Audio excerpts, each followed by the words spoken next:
Leo bwana mke wangu alisema ni watukane. Sasa mimi nani nisitukane watu, na mama watoto amesema naomba uwatukane mume wangu. Sasa kabla sijawatukana mke wangu, naomba uwaseme wala kusema wewe unapaja la kuzimia sigara.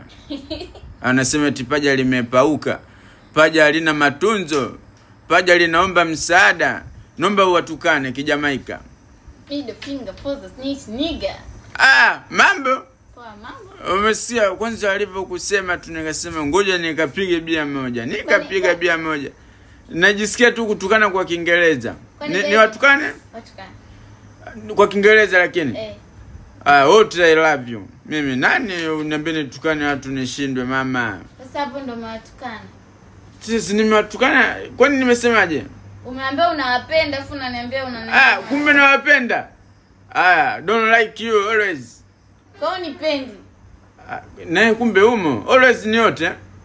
Mimi. Kwa nini useme like you? Umesema tusiwatukane. Ukiwatukana wataangusha matusi, utaanza kuposti huko umezuia komenti. Lakini baby, kwani wewe unavyonionaga mimi nina vipisi vizika mundani?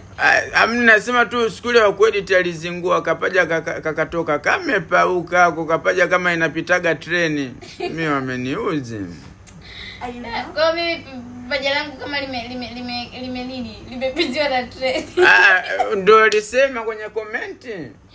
Wewe unapolijua paja langu limepitiwa na treni. Sasa mimi sina kuaga nimeelewa usiku, nafikiri nishe kuangalia paja mama.